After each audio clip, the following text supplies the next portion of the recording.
않습니다.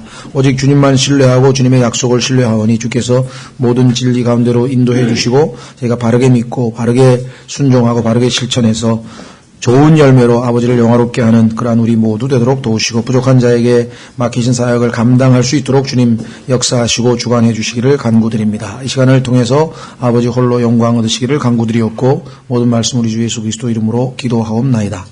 아멘. 말씀드린 것처럼 이 구도를 항상 염두에 두시고 마태복음 공부를 하라고 하셨습니다. 왕에 대한 소개, 왕이 어떠한 분이신가에 대한 소개, 그래서 왕의 계보, 그 다음에 왕의 탄생, 왕의 선두주자가 어떻게 준비를 했고 왕이 어떻게 등장하게 됐는지, 그래서 사역의 공적 사역이 어떻게 시작이 됐고 그 사역의 첫 번째가 바로 마귀에게 시험을 당하시면서 승리하는 모습으로 시작이 됐다는 것. 그래서 이 끝까지 이 왕과 관련지어서 마지막까지 이 마태복음은 진행이 돼야 된다는 사실을 염두에 두시고, 그래서 왕이 이제 자신의 어떤, 우리도 뭐 보통 우리나라는 대통령의 취임을 하면 이제 취임사를 하죠. 일종의 취임사 같은 것이 이 지금 5장, 6장, 7장 같은 거 비슷한 거죠. 이렇게 통치하겠다.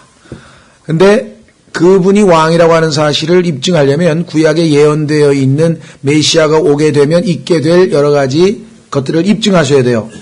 예언을 성취하시고 그러한 기적을 베푸시고 보여서 이분이 권능 있게 확실하게 왕이라는 것을 입증하는 과정이 필요하겠죠. 그런데도 불구하고 이제 그 왕을 거부하는 움직임이 이제 11장서부터 서서히 나타나기 시작해서 나중에는 완전히 막 비방하고 십자가에 못 박는 과정까지 가게 되는 거죠. 유대인들이 기대했던 왕하고 다르기 때문에. 그래서 왜 그러냐? 그것은 이제 세대적 진리를 공부하신 분들은 아마 기대하실 터인데, 예언의 봉우리라는 말 여러분들 기억하신지 모르겠습니다. 예수 그리스도의 초림과 예수 그리스도의 재림은 구약에서는 이게 하나의 사건으로 붙어 있습니다. 그러다 보니까 초림하시는 예수님은 지금 얘기한 것처럼 하나님의 왕국과 그의 의를 먼저 구하라. 그래서 참 의가 무엇인지를 제시하시고 그 의롭게 된 사람들로 왕국을 세우실 터인데, 이들은 이 의에 대한 것, 즉 초림의 목적에 대해서는 잘 모른 채로 재림에서 물질적, 군사적 강국으로 최강국이 되는 거기에만 지금 관심이 있었던 것이죠. 근데 예수님이 오셔서 지금 앞에 십자가에서부터 그 의를, 하나님의 의를 모든 사람에게 나눠주기 위한 그 십자가로 가는 길에 대한 이해를 전혀 못했기 때문에 그런 나약한 왕은 필요 없다. 우리는 차라리 힘센 시저를 섬기겠다. 가이사를 섬기겠다. 이렇게 지금 나온 거예요. 그러니까 하나님의 말씀에 대한 무지는 정말 이건 너무나 비참한 결과를 가져옵니다. 그런 것처럼 오늘날 그리스도인들이 왜 이렇게 참 주님을 향한 헌신과 열정과 뜨거움이 식어버리고 라오디게아 교회 시대를 사느냐? 물질적인 풍요로움과 이 땅에서의 이런 좋은 것들이 너무나 많기 때문에, 얼핏 보기에 즐길 수 있는 쾌락, 레저 이런 것들이 많다 보니까 굳이 하늘나라 갈 필요 뭐가 있냐. 이 땅에서 이게 너무나 재밌고 그냥 막 전원주택에서 막 그림 같은 집을 짓고 막 띵까띵까 지금 살고 있는데 내가 왜 거기 하늘나라를 왜 가냐 이렇게 돼버린 거예요. 그래서 풍요로 말미암아 지금 마음이 다 식어버려가지고 재림하시는 예수님에 대한 사모함들이 없어요. 그러니까 신앙생활이 그분 앞에 정결한 신부로 준비하고자 하는 그런 마음이 식어버린 거예요. 그러니까 초림과 재림의 균형 잡힌 시각을 다 보았으면 되는데, 유대인들은 앞에 걸 못 보고 오늘날 그리스도인들은 뒤에 거에 대해 관심이 없고 그냥 십자가 난 구원받아서 하늘나라가, 난 구원받아서 하늘나라가, 그거 틀린 얘기는 아닌데 그 얘기 그만하고 전진하라고, 완전함을 향해 나아가라. 안 나간다 이게. 왜? 베드로처럼 여기가 좋사오니 여기다 장막을 세우자 이게. 그렇죠? 그냥 이게 누르면 그냥 모든 게 다 되는 세상에 지금 막. 예? 그렇죠? 픽 누르면 이제 앞으로는 전화만 걸면 집에서 밥도 다 해놓고 청소도 다 해놓고 모든 거 다 그냥 이제 속된 말로 이제 즐길 일만, 재밌게 놀 일만 남았는데 하늘나라 왜 가냐 이거야. 사모함이 없어져 버렸죠. 자, 그래서 이제 우리 마태복음 8장, 9장은 그 왕의 권능을 입증하는데, 입증하는 방법은 첫 번째, 구약에서 천년 왕국이 세워지게 되면 있게 될 첫 번째는 뭐냐? 다름 아닌 치유입니다. 치유. 자, 보겠습니다. 이사야서 33장 24절.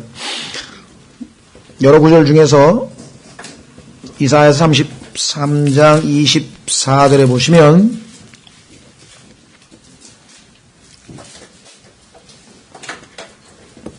이사야서 33장 24절에 또 그 거주민은 이르기를 천년왕국 때 가면 뭐라고 해? 내가 병들었노라 하지 아니하리라. 이런 세상이 올 것이라는 거죠. 근데 보니까 가장 고치기 어렵다는 병부터 지금 다 고쳐나가고 계시는 분이 등장했다. 35장 6절. 35장 6절에 가니까 35장 5절부터 그때 눈먼 자의 눈이 열리고 귀 먹은 자의 귀가 열리며 이거 뭐 불치의 병인데 이걸 다 고쳐버리면 그때 다리 저는 자는 사슴같이 뛰고 말 못하는 자의 혀는 노래하리니 광야에서 물들이 터져나오고 사막에서 시내가 흐르며 그렇죠? 예, 이와 같은 일들을 하실 분이 오신다고 했는데 드디어 오셨구나 라고 하는 것을 지금 입증해서 보여주는 장면인데요. 자, 제일 첫 번째 혜택을 받는 치유의 혜택을 받는 자는 누구냐? 죄인의 상징 나병 환자. 두 번째에는 인간 취급을 받지 못했던 이방인. 세 번째에는 소유물 취급을 받았던 여인, 여자. 그래서 지금 세 번째로 갑니다. 14절. 예수님께서 베드로의 집에 들어가서 그의 아내의 어머니가 다른 성경에서는 이것을 장모라고 번역을 했는데요. mother-in-law. 그런데 킹제임 성경은요. 그렇게 안 해요. 왜? 장모를 카톨릭에서 대모라고 또 뜯어 고쳐가지고 법적인 어머니니까 대모도 법적인 어머니거든요. 근데 하나님께서는 그런 술수를 이미 알고 계셔가지고 킹제임 성경에서 his wife's mother에서 wife가 있다는 것을 아예 적어놨어요. 그런데 로마 가톨릭 교황들은 베드로가 와이프가 없었다고 생각하는지 소위 말하는 그 결혼 안 하고 이 교황이 되려면 결혼한 사람은 안 되잖아요. 자격이. 그럼 일대 교황은 결혼했는데 어떻게 된 거냐? 그건 대모였다. 이렇게 갖다 붙이는 거예요.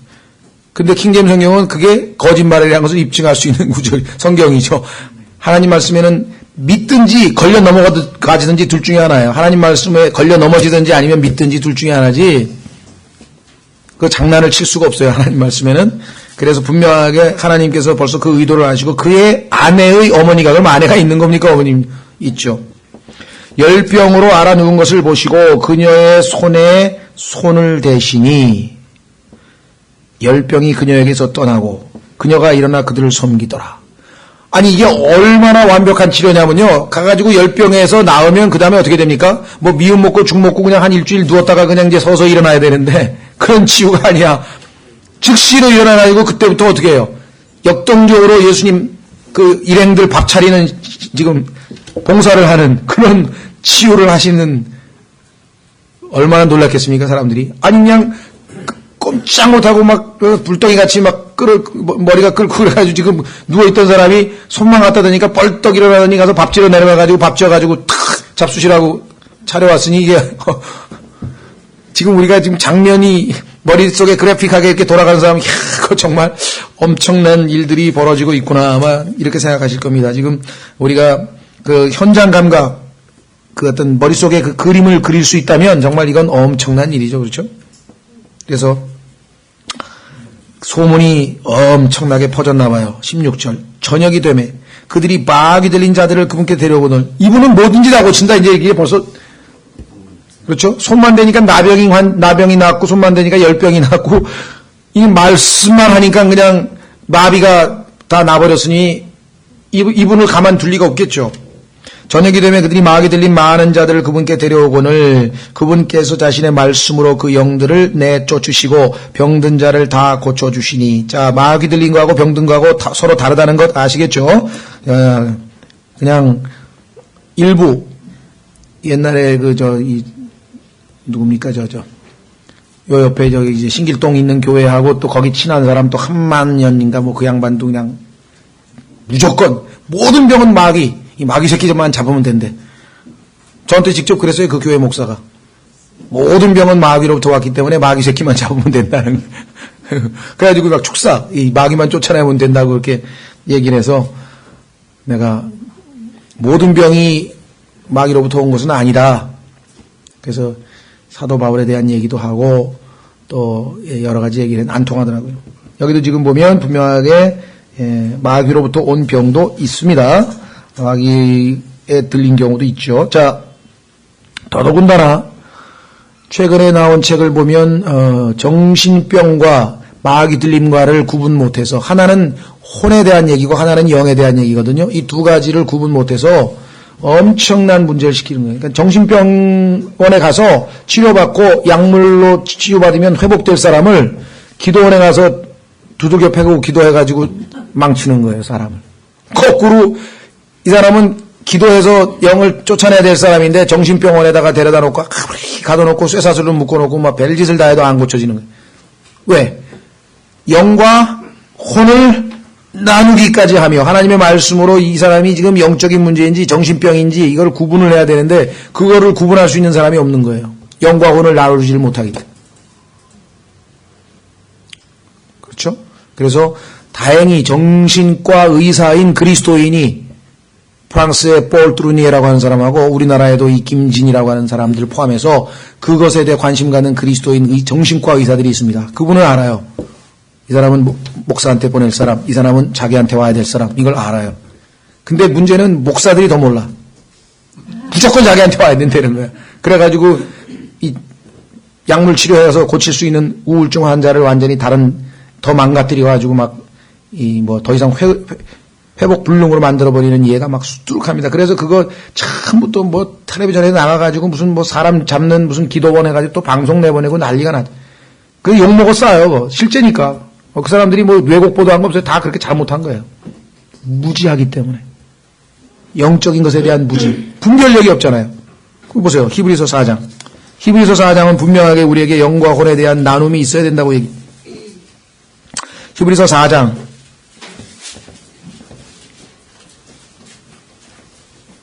12절 하나님의 말씀은 살아있고 권능이 있으며 양날 달린 어느 검보다도 예리하여 혼과 영과 및 관절과 골수를 둘로 나누기까지 하고 또 마음의 생각과 의도를 분별하는 분이시니. 그래서 하나님의 말씀을 통해서 그가 만약에 feeble mind란 말이 성경에 있는데요. 심약한 사람. 심약한 사람은요 어떤 사람인 거 아니? 이 정신적인 역량이 약해져요. 그러니까 어린애도 보면은 육체적인 성장과 더불어서 정신적인 성장이 같이 가야죠. 그렇죠? 예. 그런데 얘는 몸은 큰데 그냥 가가지고 학교에서 맨날 애들한테 막 질질 울고 오고 뭐 애들한테 막 맞고 오고. 근데 뭐냐면 그 정신적으로 성장이 안 돼서 그런 거예요. 그래가지고 혼자 유치원에 보내려고 그러면 엄마 옆에 있어야 돼. 붙어 있어야 엄마 옆에 없으면 막 울고 뭐 이런 아이들이 있잖아요. 정신적으로 독립 못하고 이런 아이들이 있죠. 그러니까 그 정신적인 것 그리스도인들 중에서도 성경에 보니까 feeble mind라고 있는데 이 feeble mind라고 하는 것은 뭐냐면요. 정신이 약해서 조금 어려운 상황이 접하면 이걸 극복을 해낼 수 있는 그런 여지가 없어. 영적인 문제가 아니라 정신적인 문제, 훈련을 못 받아가지고. 그리고 이게 뭐랄까요. 이 힘든 일이라든가 아니면 뭐 이 상처를 쉽게 입는다든가 인간관계에서 다른 사람에 대한 두려움이 있어서 말을 못 붙인다든가 뭐 이런 등등 것들이 많이 있게 되죠. 그래서 그런 것들을 우리가 좀 구분해야 되는데. 자, 여기서 뭐 관심 있는 분들은 그런 책들을 읽으시면 아주 참 귀한 지체들을 하나님께서 또 이렇게 세우셔서 그 문제에 대해서도 아주 잘 구분을 해 놓으셨습니다. 자, 그래서 17절 이것은 대언자 이사야를 통해 말씀하신 것을 성취하려 하심이라 이르시되 이사야서 53장에 그 유명한 그가 친히 우리의 연약함을 담당하고 우리의 질병을 짊어졌도다 하였느니라. 이 구절이 또 얼마나 많이 남용되는지 예수 믿는 사람은 모든 병을 다 고쳐야 된다. 이걸로 또 둔갑이 됐어요. 이 구절이 그겁니까? 예수님께서 오셔서 바로 이 예언의 말씀을 지금 성취하고 있잖아요. 지금. 그래서 이분이 그분이시구나 그걸 입증하는 거죠. 그렇죠. 만약에 그대로 한다면 이 지상에 있는 이 땅도 다 회복이 되고 저주도 다 풀렸어야 될 거 아니에요. 엉겅퀴, 가시 이런 거 안 나야 될 거 아니에요. 지금 이미 다 속죄가 완성이 됐으면. 그렇죠. 그거 오해하지 마십시오. 예를 들면 바울도 아팠고 베드로도 아팠고 디모데도 아팠고 지금 병 못 고친 사람이 하나님의 일꾼 중에도 많이 있는데 어찌해서 이 구절을 가지고 모든 병을 다 고쳐야 된다고 주장하는지. 베드로전서에도 보면은 이 말씀이 있죠. 우리가 채찍에 맞음으로 나음을 입었도다. 그 구조를 지금 현재 우리의 질병을 예수 믿는 사람은 다 고칠 수 있다라고 확대 해석을 하면 안 되고, 우리의 몸은 구속을 기다리고 있다고 로마서 8장에서 이야기했습니다. 우리의 질병에 관한 한 그것은 예수님이 오시면 완전히 해결이 되는 거예요. 그러나 이 땅에서는 필요에 따라 기도를 통해서 고쳐주실 수도 있고 안 고쳐줄 수도 있고, 예를 들면 바울같이 계속 아픈 채로 평생 가야 돼. 왜? 너무 많이 진리를 알아서 교만해질까 봐 하나님께서 제동장치를 주셨다고 성경이 얘기했잖아요. 그렇죠? 그러니까 그런 전체 문맥을 모른 채 이 구절 하나 보고 우리의 질병을 짊어졌다가 병마야 막 물러가라, 마귀야 물러가라 막 이거 해가지고 모든 병을 싹 고치는 것처럼 막 착각하는 하는 사람들이 있대. 전혀 그렇지 않습니다. 이것은 예수님이 지금 현재 성취하신 것이라고 얘기를 했어요. 초림 때. 십자가 전에. 십자가 사건 전에 이미 성취했는데, 이유는 십자가를 통해서 이미 이루실 것을 미리 보여주신 것이죠. 자, 그래서 우리는 지금 이 세 가지의 치유를 통해서 예수 그리스도께서 지금 보이신, 예수 그리스도께서 보이신 첫 번째 왕으로서의 권능에 대해서 살펴보았습니다. 그렇죠? 네. 자, 그 다음에 이제 우리는 18절서부터 시작해서 22절까지, 18절에서부터 22절까지는요, 예수 그리스도의 제자들과 예수님과의 관련된 말씀인데요. 일종의 삽입되는 것입니다. 23절로 가면 다시 또 이제 초자연적인 기적을 행하시는데, 그 기적들의 연속 중에 중간에 보면 3번에 걸쳐서 예수님이 그 일종의 삽입된 사건이 3개가 나와요. 8장 9장에 보면 10개의 기적 중간에 3번에 걸친 제자들과의 특별한 어떤 만 갖는 사건이 하나 들어가 있다는 그런 구조로 되어 있다는 것. 자, 이제 예수님께서 자기 주변에 큰 무리를 보시고 건너편으로 떠날 것을 명령하시니라. 예수님은 항상 병만 고치고 계신 것이 아니라 그분의 일정이 있고 해야 될 계획이 다 있으시죠. 그래서 떠나라. 어떤 서기관이 와서 그분께 이르되, 이거 보통 일이 아닙니다. 이 서기관은요, 아주 이 당대로 치면 굉장한 지위에 있는 사람이고, 소위 말하면 율법이라든가 종교에 관한 굉장한 존경받는 무리 중에 하나이기 때문에 예수님께 나왔다는 얘기는 예수님의 권위에 대해서, 예수님에 대해서 어느 정도 인정한 채로 나왔다는 그런 말이 될 것 같습니다. 그래서 이 서기관이라고 하는 사람이 오늘날로 치면 이 종교 지도자 중에 아주 하나라고 하는 것을 좀 염두에 두셨으면 됐습니다. 웬만해서는 예수님께 나왔을 리가 없는 그런 상황이라고 하는 거겠죠. 선생님이여, 선생님께서 어디로 가시든지 내가 선생님을 따르리다 하니. 자, 아까 8장에 나와 있는 2절에서 나병 환자는 예수님을 주여 그랬는데, 이 사람은 그저 선생님밖에 안 되네요. 예? 여기서 뭔가 지금 아직 예수님이 누구신지 전혀 잘 모르고 있는 것 같아요. 그렇죠? 예. 그래서 이렇게 이야기하십니다. 예수님께서 20절, 예수님께서 그에게 이르시되 여우도 굴이 있고 공중에 새도 보금자리가 있으되 사람의 아들은 머리 둘 곳이 없도다 하시더라. 그래도 날 따라오겠느냐? 그래도 날 따라오겠느냐? 예수님은 오늘날 이 교회 영적 지도자하고 좀 틀리죠? 예. 오늘날 그냥 숫자 채우려고 막 어서 오시라고 막 남의 교회 다닌 사람도 막 뺏어 전화 걸어가지고 우리 교회로 오라고 막 그런 시대에 지금 살고 있는데, 자기한테 왔는데 딱 한 말씀 하시면서 힘들 걸 하면서 되돌려 보내버렸다 이거죠. 그렇죠.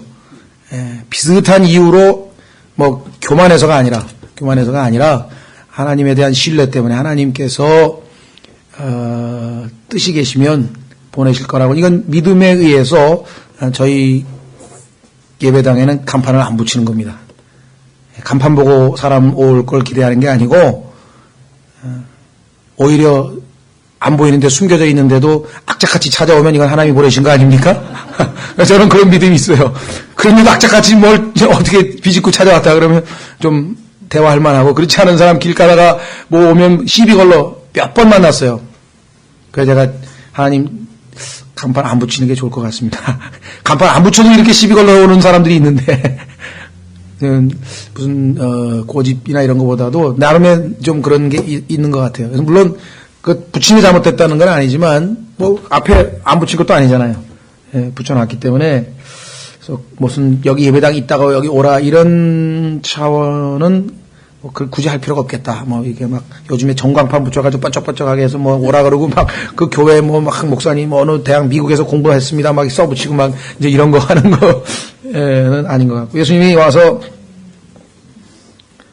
참 너무나 쉽게 이야기하시죠. 여우도 굴이 있고 다 알지 않냐 이게. 네? 이 군대에서 쓰는 말인가요? 퍽스홀이란 말이 군대에서 이게 딱 땅굴 팔듯이 할 때 쓰는 그런 용어 같아요. 제 기억에 지금 모르겠어요. 영어 미군들이 아마 사용하는 용어가 성경에 나온 용어 같은데 뭐 그건 그렇고요. 그러니까 공중에서도 보금자리가 있으면 이거 모르는 사람 없죠. 다 물어다가 하나님이 주신 본성 그 기가 막힌 지혜로 그냥 막 나무까지 물어다가 막 분비물도 막 입에서 뭐 해가지고 막 접착제로 해가지고 딱 지어놓은 거 보면 기가 막히게. 제비가 제비집 지어놓은 거 보면 정말 이거 보통 솜씨가 아니죠. 사람의 아들은 머리 둘 곳이 없다. 누울 자리도 없는데 그래도 날 따라오겠느냐. 그렇게 얘기를 했대. 또 그분의 제자들 가운데 다른 사람이 그분께 이르되 주여, 이건 너무나 어리석은 말이에요. 왜? 앞뒤가 안 맞아. 주여, 먼저 내가 가서 내 아버지를 장사 지내게 허락하옵소서 하거늘. 왜 이게 무슨 때냐? 앞뒤가. 주여 그러면은요, 내가 먼저가 아니에요. 먼저 내가 아니고 주님이 먼저. 그러니까 내가 먼저 주님을 따르겠습니다. 집안일은 다 내려놓겠습니다. 뭐 이러고 나와야 되는데 말로는 주여 해놓고 누가복음을 한번 가보세요. 누가복음에 가면은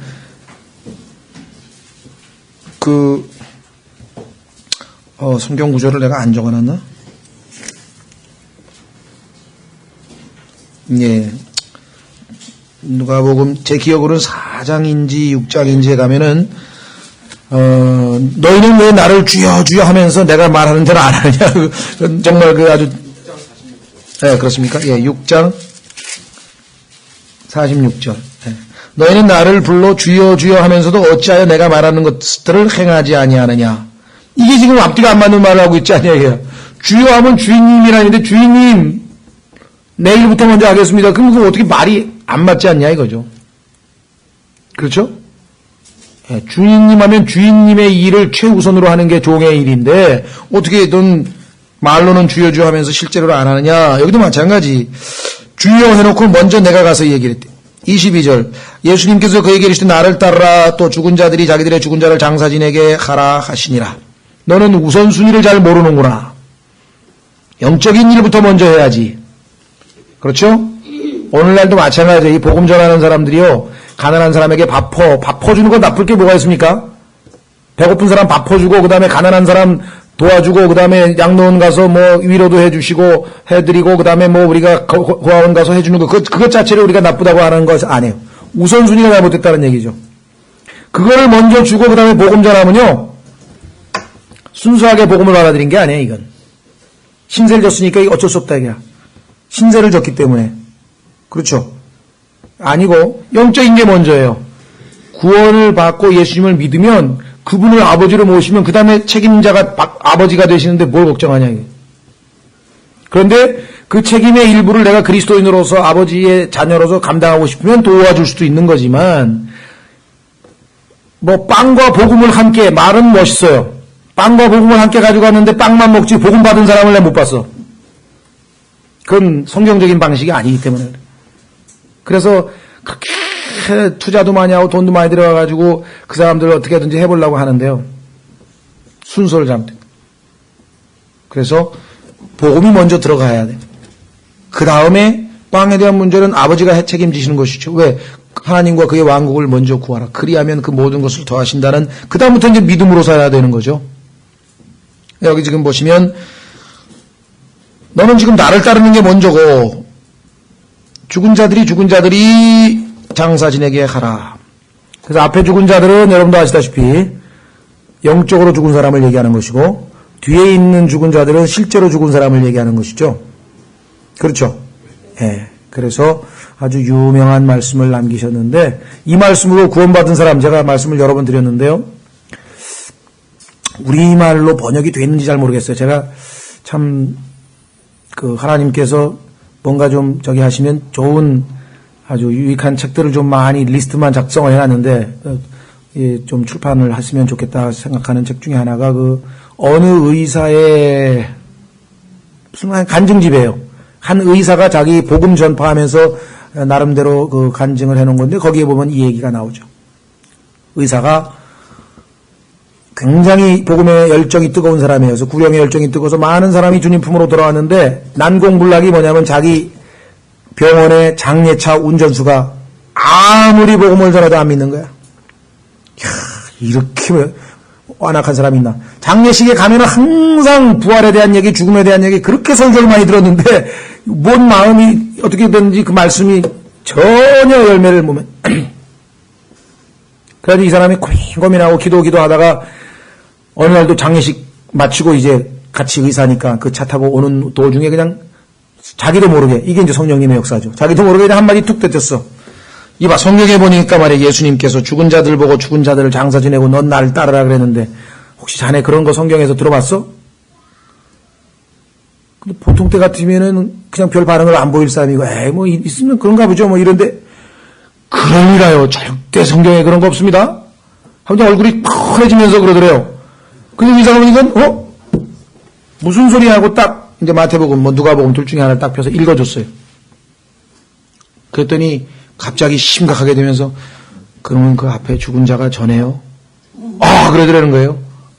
뭘 알았어? 예, 그 말씀이 임한 거예요.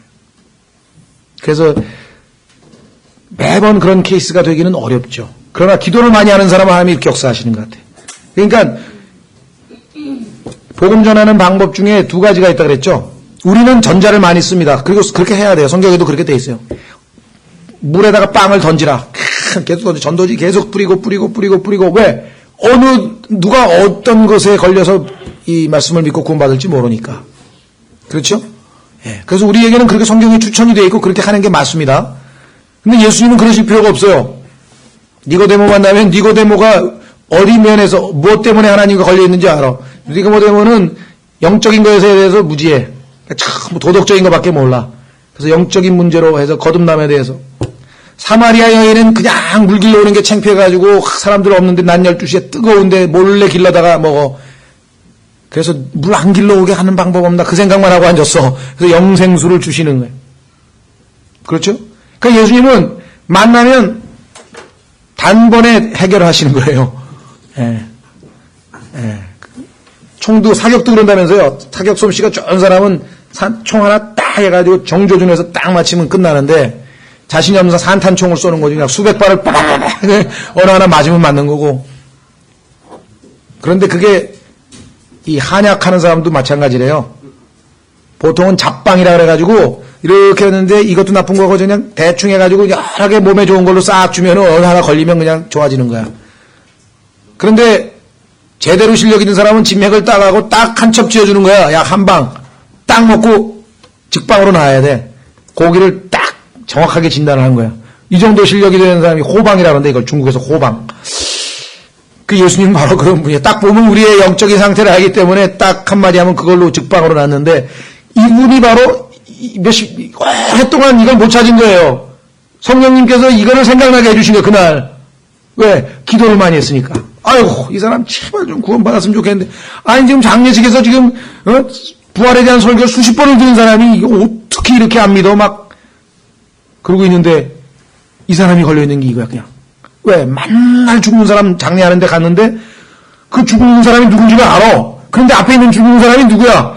자기가 만날 묻고 왔다고. 아니 이럴 수가 하고 그냥 성령님께서 팍 찌르는 순간에 그냥 거기서 꼬꾸라집니다. 이거를 우리가 정말 기도를 많이 해서 그 사람이 뭔가 하나님 앞에 걸려있는지인가를 주님이 알려주시면 쉽게 풀리는 거고 그걸 안 풀리기 때문에 지금 그냥 이걸로 전도질 줘봐서 저걸로도 안 되고 진화로도 안 되고 뭐 막 지옥 얘기를 해도 안 되고 뭐 페레벨 얘기를 해도 안 되는 거야. 우리 지금 진단을 못한 거예요. 기도를 꾸준히 해서 하나님 도대체 저 사람하고 하나님하고 막혀있는 그 구멍이 뭡니까? 뭔 죄가 막혀있는 겁니까? 사마리아 여인은 벌써 딱 남편 얘기 딱 예수님 얘기하시잖아요. 인사하고 이 얘기 저 얘기 하다가 관심을 보이면서 그 영생 그 물 안 길러오게 그 영생수 좀 달라. 다시는 안 길러오면 물 달라 그랬더니 예수님이 얼른 주신 게 아니라 남편을 데려오라. 죄 문제가 해결돼야지. 너하고 나하고 막혀있는 게 그 죄인데. 그 죄를 우리는 못 찾아내는 거야. 각자마다 살아온 환경이 틀리고 모든 게 틀려서 그걸 알 수가 없는 거예요. 그래서 기도가 필요한 거예요. 도대체 저 사람이 뭐가 하나님하고 막혀있는지 보면 의외로 쉽게 풀리는 경우가 있어요. 어떤 사람은 오늘같이 비 오는 날 가다가 갑자기 종이가 구두에 하나 들러붙었는데 발바닥을 아무리 쳐도 이게 안 떨어지는 거야. 집에까지 붙여가지고 왔어. 성질이 막 짜증이 이렇게 나가지고 딱 걷는데 보니까 거기에 태초에 하나님께서 처음에 하나님께서 하늘과 땅을 창조하시니라 하면서 쫙. 근데 이 사람이 지금 몇 년 동안 그거 궁금해서 도대체 이 우주 만물 이 아름다운 이게 도대체 어떻게 생긴 거지 맨날 그 생각만 하고 앉았는데 그날 그걸 읽더니 그냥 즉시로 구원을 받아버린 거예요. 그것이 물론 그걸로 구원받은 건 아니고 그걸로 계기가 돼서 만물이 열려서 자기가 죄인인 걸 알고 그 창조주 하나님이 계신 걸 알고 그 앞에 죄인인 걸 알고 죄 문제를 해결했으니까 구원받았지만 계기는 바로 그 말씀으로 됐다는 거예요. 그러니까 어떤 사람은 이 문제로 해결이 되는 거예요. 이걸로 구원받은 사람이 우리 교회 홍성의 형제님. 맨날 도대체 이게 우주 만물이 그래서 그 진화론에 대한 신뢰 때문에 계속 성경을 거부하다 그것이 무너지면서 예수 그리스도를 영접하게 되는 계기가 됩니다. 사람마다 다 틀리죠. 그래서 여기 지금 그 유명한 그래서 하여간 그 간증집을 언젠가 좀 번역을 해야 되겠는데 기회를 하나님이 안 주시는 건지 제가 게으른 건지 하여간 둘 중에 하나일 텐데 그 다음에 23절 그분께서 배오르심에 그분의 제자들이 그분을 따르더라. 자, 예수님께서 이번에는 테마를 바꿨어요. 이제 병 고치는 데만 관심 갖지 말고 이제는 자연 환경이 우주 만물이 바로 내가 창조한 것이다. 내가 시키는 대로 순종하는지 안 순종하는지 잘 봐라. 이야, 놀랍죠? 이게 뭐 치밀한 하나님의 계획에 의해서 예수님은 정말 하나하나를 플랜에 옮기시는 거예요. 그냥 막 즉흥적으로 막 이렇게 하는 게 아니에요. 성경에 보면 그래서 이번에는 어떻게 했는가? 배에 오르심에 그분의 제자들이 그분을 따르더라. 그런데 보라 바다에 큰 폭풍이 일어나 배가 파도에 덮이게 되었으니 그분께서는 주무시더니 일부러 제자들의 관심을 끌기 위해서 폭풍이 오는데 예수님은 편안하게 주무시고 계셔요. 그분의 제자들이 그분께 나와 그분을 깨우며 이르되 주여 우리를 구원하사 우리가 죽나이다 하매.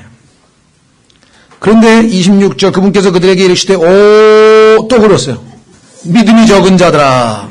왜? 무서워했잖아.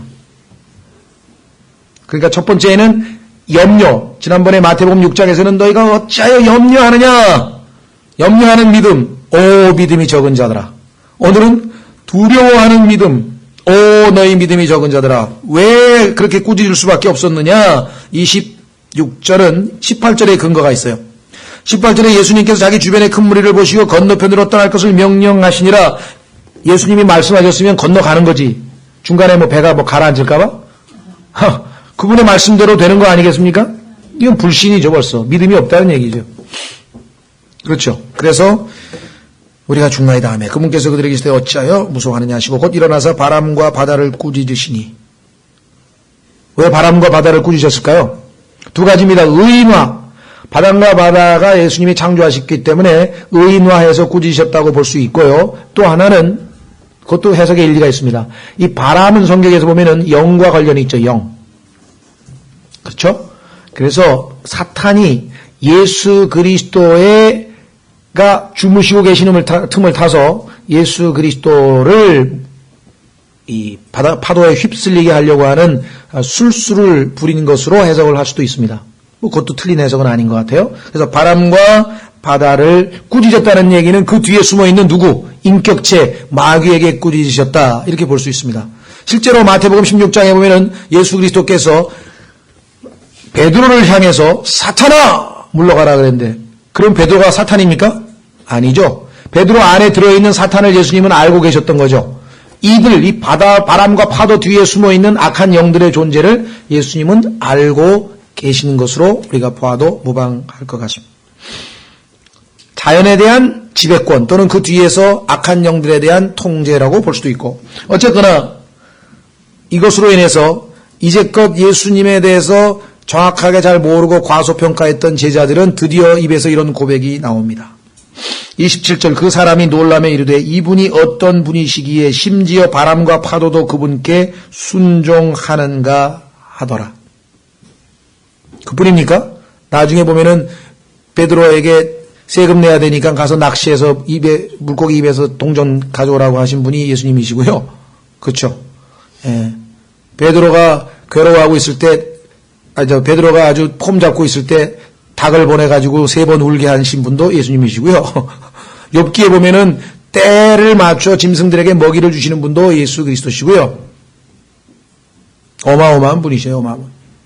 지금 그걸 자꾸 믿음을 심어주기 위해서 예수님께서 이제 보여주신 놀라운 사건. 시편 89편 9편으로 가겠습니다. 시편 89편 9편. 왜? 구약에 예언되어 있는 그분이 바로 나다라고 하는 것을 입증하고 계신 거예요.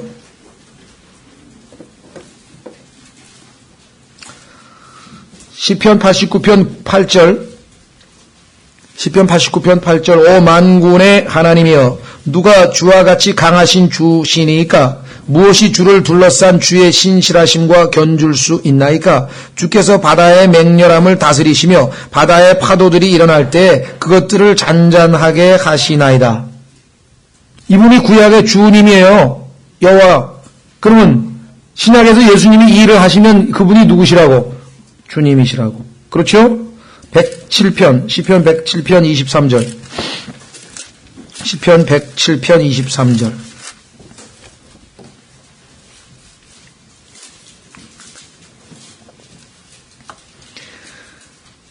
배로 바다에 내려가는 자들과 큰 물에서 사업을 하는 자들, 곧 이들은 주께서 행하신 일들과 기쁨 속에 있는 그분의 이적들을 보나니. 뱃사람들은요, 뭘 믿어도 믿어야 돼요. 되게 잘못된 신을 믿어서 안타깝지만 뱃사람들은 뒤에 뭐가 있다는 걸 알아.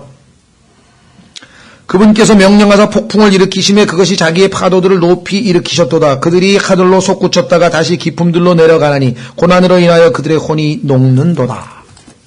그렇죠? 이사야서 57장.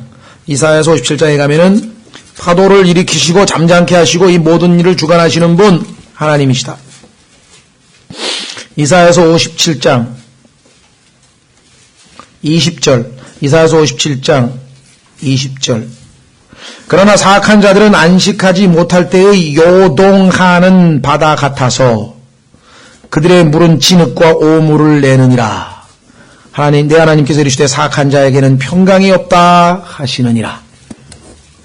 지금 여기 예수님의 제자들은 다 사악한 자들이에요. 지금 평강이 없어요. 믿음을 행사하지 못하고 있어요. 지금 믿음이 없는 것이 사악하다는 건 여러분들 생각해 보셨습니까? 예.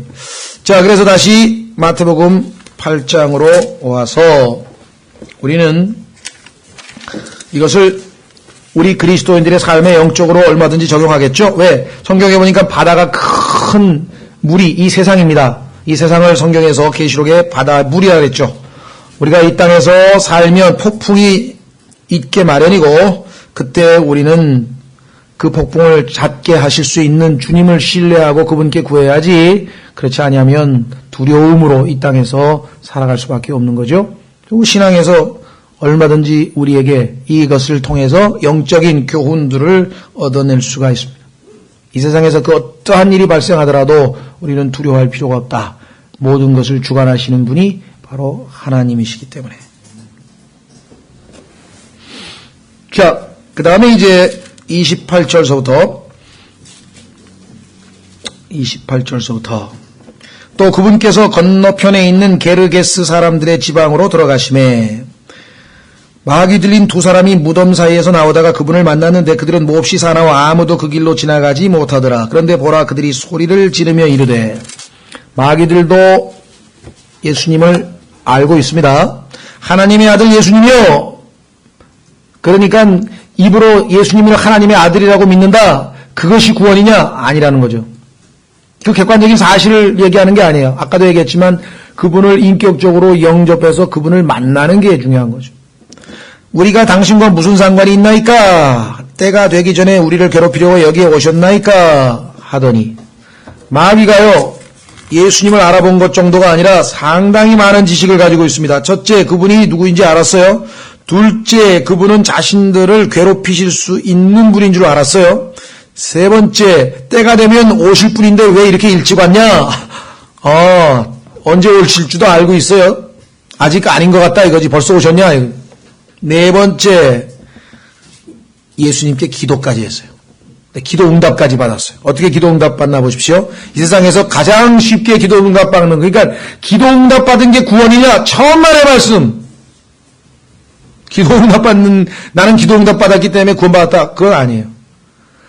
예수 그리스도가 내 죄 때문에 십자가에서 죽으셔서 내 죄가 예수님의 보혈로 씻겨졌고 예수님이 부활하셔서 내가 그분의 의해서 칭의, 하나님 앞에 의롭다함을 얻었다고 하는 그것이 확실해야 구원이지, 여기 나와 있는 것처럼 이런 외형적인 것 가지고 구원이냐? 전혀 아닙니다.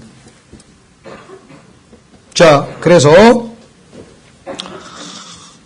30절, 그들에게 멀리 떨어진 곳에 많은 돼지떼가 먹고 있으므로 마귀들이 그분께 간청하여 이르되 만일 우리를 내쫓으시려거든 우리가 돼지떼 속으로 들어가게 허락하소서 하매, 이 기도를 들으시고 응답을 하셨는데 가장 간결하고 즉각적인 응답이에요.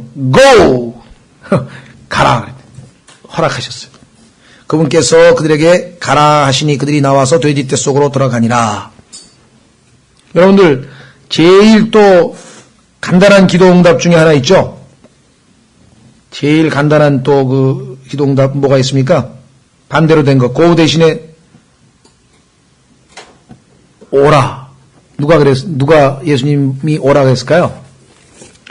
내 기억으로는 아마 베드로가 물 위를 걸어오려고 할 때 걷게 해달라고 했을 때 오라 그러지 않으셨나요, 예수님이? 그렇죠? 맞아. 있네요. 마태복음 14장 29절에 보면 그분께서 오라. 그러니까 물 위로 주께 오라고 명하소서 하고 기도했더니 즉시로 오라. 즉시 응답되는 기도도 있고요. 바울처럼 3번씩 기도해도 안 들어주시는 것도 있고요.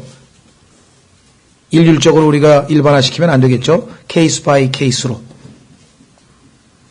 그러니까 신앙은 저 사람은 저러는데 왜 나는 이렇으면 이게 성립이 안 되는 거예요. 다 1대1 맞춤식으로 다 이 신앙생활은 1대1로 교제를 하는 거기 때문에 주님은 단체가 없어요. 단체가.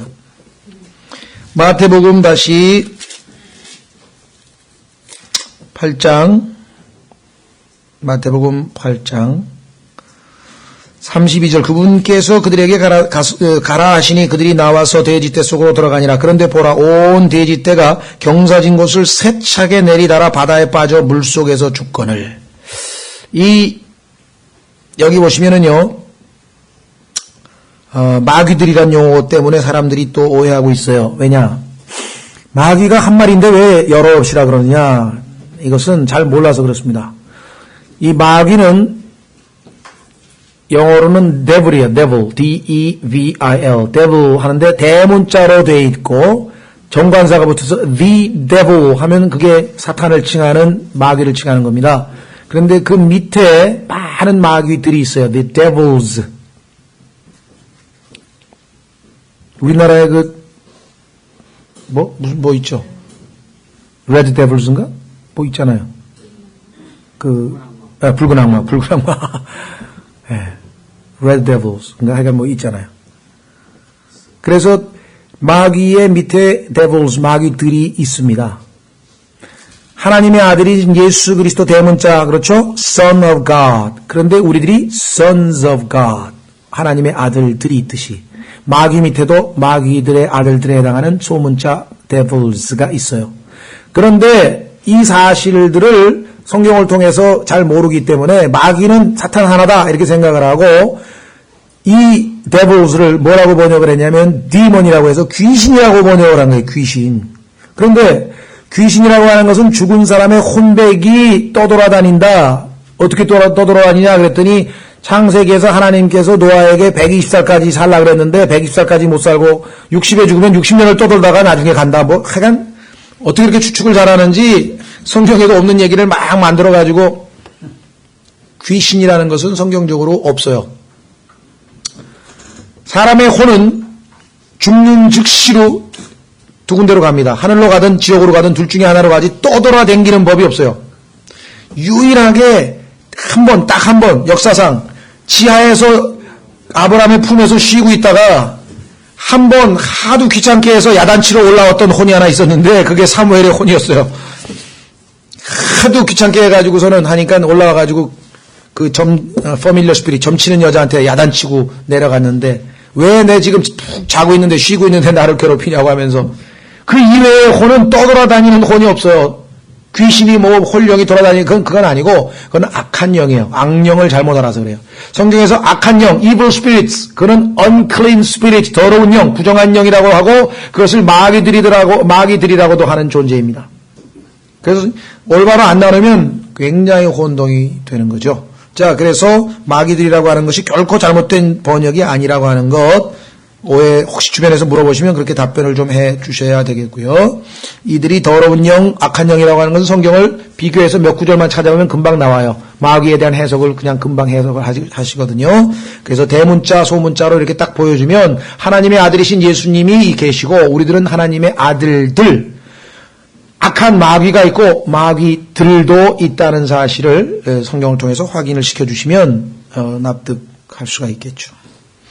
자, 그래서 이들은 영이기 때문에 몸이 없습니다. 그래서 영은 항상 몸을 필요로 합니다. 성령님께서 예수 그리스도라고 하는 예수님의 몸 안에서 역사하셨듯이 또 우리 안에 예수 그리스도를 믿는 그리스도인 안에 들어와서 성령님의 뜻을 전달할 수 있죠. 성령님의 뜻이 저 사람에게 복음을 전하는 것이다. 그런데 실제적으로 몸이 없으면 손이 없으면 어떻게 전달이 되냐. 그렇죠. 그래서 우리가 우리 안에 와 계신 그 성령님께 우리 자신을 내어드리면 우리를 도구로 해서 하나님의 뜻을 성취하시는 거죠. 입을 내드려서 입을 사용하시고 손을 내드리면 손을 사용하시고 눈을 내드리면 눈을 사용하시고. 근데 문제는 우리가 우리 몸을 필요로 하는 존재가 성령님만 계시냐? 아니다 이게. 마귀도 있다 이게. 이 악한 영도 우리 몸을 통해서 자기의 뜻을 펼친다 이게. 그죠? 우리 입을 통해서 뭐 욕도 하고 뭐 우리 손을 통해서 막 주먹으로 사람 치기도 하고 또 우리가 발을 통해서 안 가야 될 때 가게 하고 뭐든지 다 한다 이게. 그래서 로마서 12장 1절이 결정적인 신앙에 있어서의 첫걸음이라는 거예요. 어떻게? 너희 몸을 산 희생물로 하나님께 드려라. 왜? 안 드리면 마귀가 갖다 쓴다 이 말이에요. 마귀가 갖다 쓴다. 중립 코너가 없어요. 하나님이 쓰시든지 마귀가 쓰든지 둘 중에 하나다 이게. 물론 가끔 가다가 내가 독자적으로 할 때 있죠. 그래서 우리 입에서도 내 입에서 누구의 영이 나왔는지 주목하라 이게야. 내 말할 때 성령님이 나가든지 악한 영에서 영이 내 입술을 사용하든지 아니면 내 스스로의 내 인간의 영, 내 영이 있잖아. 성경에 보니까 내 인간으로서 여태까지 가지고 있는 나의 영의 의견을 내보내든지. 그렇죠? 마귀가 사용하면 나는 wicked works, 악한 일들을 하게 되고 내가 내 인간적인 멋진 모습을 보이면 멋지긴 멋진 것 같고 훌륭한 것 같고 의로운 것 같은데 하나님 보시기에는 dead works, 죽은 행실이 되고 성령님께서 나를 통해서 일하셔서 뭔가를 만들어내면 이것은 good works가 되는데 그 방법이 믿음의 행위다. 믿음을 통해서 행할 때 하나님 앞에 good, 하나님 기뻐하신다. 그렇죠? 예, 이 셋 중에 하나예요. 그러니까 싸움은 내가 내 자신만 내려놓으면 되냐? 아니에요. 내려놓는 동시에 우측으로 계신 그분께로 내 자신을 내드려야지. 가만히 있으면은 마귀가 와가지고 얼른 성령으로 충만하게 채워놔야지. 내 자신을 싹 비워놓고 마귀들이 싹 쫓아내가지고 청소해놓으면 악한 영들이 빙빙 돌다가 또 들어와가지고 더 악하게 돼버린다 그랬죠. 그렇죠? 똑같은 영적인 법칙이 적용이 됩니다. 자, 그래서 우리는 돼지떼 속으로 들어가니라. 그런데 보라, 온 돼지떼가 경사진 곳을 세차게 내리다가 바다에 빠져 물속에서 죽거늘. 자, 돼지는 율법에서 더러운 짐승입니다. 그리고 유대인들은 이 돼지를 쳐서는 안 되겠죠. 이건 지금 불법을 저지르고 있는 거예요. 돈 벌려고. 그러면 이 합당하지 않은 일에 대해서 어떻게 해야 됩니까? 이런 일이 있으면 기뻐해야 되는데 33절 돼지를 지키던 자들이 도망하여 자길로 가서 그 도시에 들어가 모든 일과 마귀 들린 자들에게 일어난 일을 고하니 보라 온 도시가 예수님을 만나러 나와 그분 앞에 경배하고 우리에게 구원을 베푸소서 하였더라. 하면 얼마나 바람직하고 좋겠어요. 근데 그게 아니고 아이고 이 사람 때문에 우린 장사 다 했다 이게. 앞으로 돼지마다 다 바닷속으로 꼬나박을 테니까 큰일 났네. 아이고 제발 좀 떠나주십시오. 그분께서 자기들의 지역에서 떠나실 것을 그분께 간청하더라. 돼지와 죽음과 무덤과의 연관성을 한번 확인해 보겠습니다. 이사야서 65장. 이사야서 65장에 가시면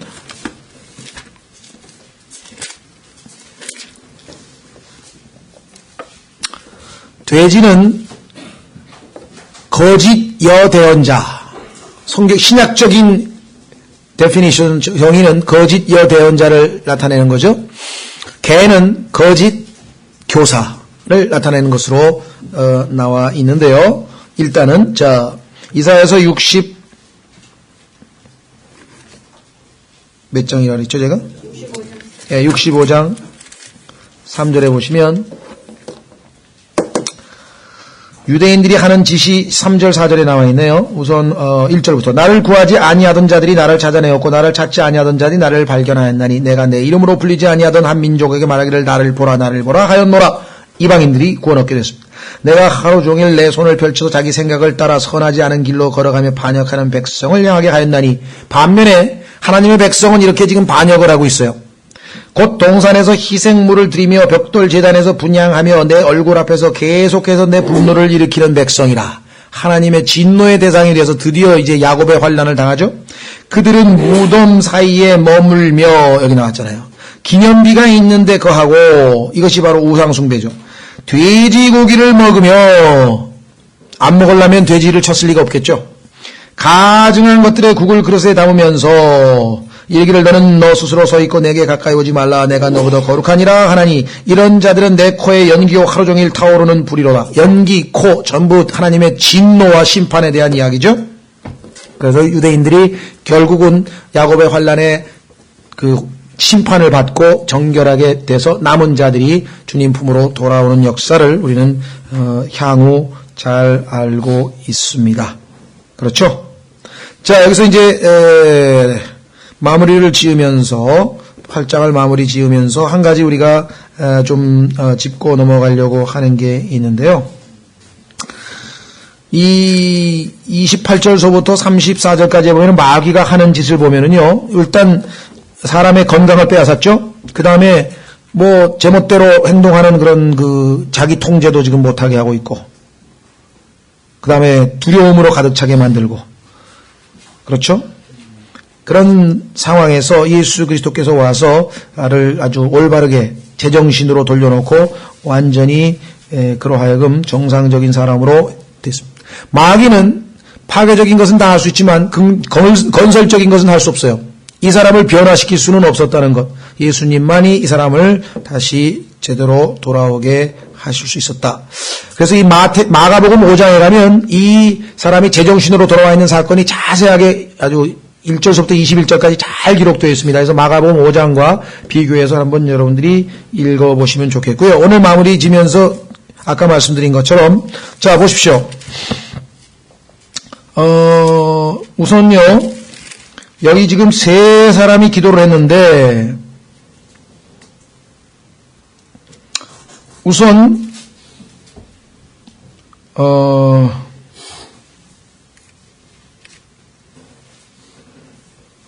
마귀의 기도가 나오죠. 마귀가 들어가게 허락해달라고 31절에 했더니 예수님께서 32절에 그들에게 가라 하고 허락하셨죠. 34절에는 온 도시가 예수님을 만나러 나와 그분을 보고는 그분께서 자기들의 지역에서 떠나실 것을 그분께 간청하더라. 떠나셨다는 말은 없지만 9절에 나오네. 9장에 바로 답이 나오네. 그분께서 배에 오르사 건너가 자기의 도시에 이르시니 즉시로 응답하신 장면이 나왔네요. 그렇죠? 반면에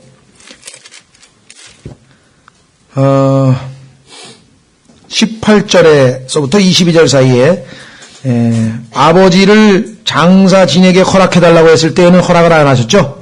죽은 자들에게 죽은 자를 장사 지내게 하고 너는 나를 따르라. 어떠십니까? 기도를 우리가 원하는 대로 그대로 다 들어주는 것이 기도 응답이 아니라는 사실을 아시겠죠? 사도 바울도 3번 기도했는데 응답을 안 해주신 것이죠. 내 은혜가 내게 족하도다. 그래서 우리가 잘못하면 이 기도 응답에 대해서 오해하기 쉽상입니다. 기도는 내 생각을 하나님의 생각에 맞추는 작업이에요. 절대로 내가 원하는 그것들을 리스트를 작성해서 그것을 그대로 다 이루어달라고 하나님 앞에 요구하는 게 아닙니다. 그래서 항상 단서가 무엇이든지 주의 뜻대로 구하면 들으신다. 단서가 붙어 있잖아요. 또 내가 구하는 것마다 하나님이 응답하시는데 이유인즉슨 내가 하나님을 기쁘시게 하는 일을 하기 때문이라고 요한일서 3장에 써 있잖아요. 그러니까 하나님 보시기에 내 기도가 하나님의 뜻에 부합되면 하나님의 뜻을 이루시기 위해서 당연히 하실 것이고, 그러니까 우리의 기도의 목적은 우리가 하나님의 뜻에 부합되는 기도를 해서 하나님께서 우리를 통해서 하나님의 뜻을 성취하셔서 그분을 영화롭게 하기 위해서 우리가 기도하는 거지, 내가 원하는 욕심을 달성하는데 하나님의 힘을 좀 빌려보자, 그겁니까? 그렇게 오해하는 경우가 있고 실제적으로 우리가 무의식 중에 그렇게 하는 경우가 종종 있다는 것이죠. 그래서 기도 응답의 비결은 항상 하나님의 뜻인지 아닌지를 묻는 것과, 두 번째, 하나님의 뜻인지 아닌지는 물어볼 필요도 없는 게 뭐냐, 하나님을 기쁘시게 하는 행동을 하면 그건 항상 하나님의 뜻대로 살고 있는 거예요. 그 성경에 보니까 요한일서 3장에는 하나님의 뜻대로 내가 행하고 있기 때문에 항상 응답받는다. 내가 담대하게 항상 자신 있게 응답을 확신한다. 뭐요? 하나님의 뜻대로 구하기 때문에. 하나님의 뜻대로 구하면 들으신다는 확신을 갖고 있다.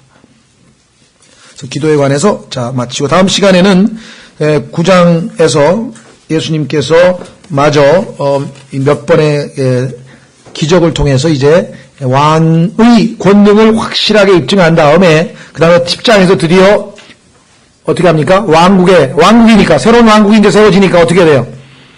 백성을 모으기 위해서 대사를 파견하는 거예요. 사람들을 쫙 보내가지고 믿고 왕국에 참여할 의사가 있는 자들을 모으기 위해서 제자들을 복음 전파, 그러니까 이 왕국 복음입니다. 이거는 이제 오늘날 우리가 얘기하는 그 복음 전파를 보내는 장면이 10장입니다. 다음 시간에 아마 우리가 거기까지 하고, 그 다음에 이제 11장서부터는 예수님을 배척하고 거부하는 유대인들의 시도에 대한 얘기로 넘어가도록 하겠습니다. 네, 오늘은 여기까지.